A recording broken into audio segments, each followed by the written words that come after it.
Friends, I wanted to show you, if you've got a Jeep JL, which is the later style, the 2018 and up, and you have an issue with the screen out. Now watch, if you see the screen is out, but if I hit these things, they all still operate. They still show up.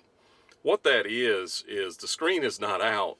You have accidentally hit this button right here. All you got to do is hit that and it'll come right back on. But if you hit this and turn it off, you lose navigation, you lose everything. And I accidentally have hit it a couple of times, and it would take me a while to figure that out. Now you also have this where you can turn the screen off, but you see touch screen to turn on.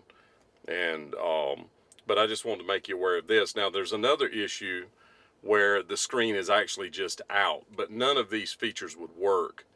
If that's the case, you pull J97 in the fuse panel under the hood right over here, physically take it out, put it back in, and that resets it, and a lot of times that'll make it come back on and work.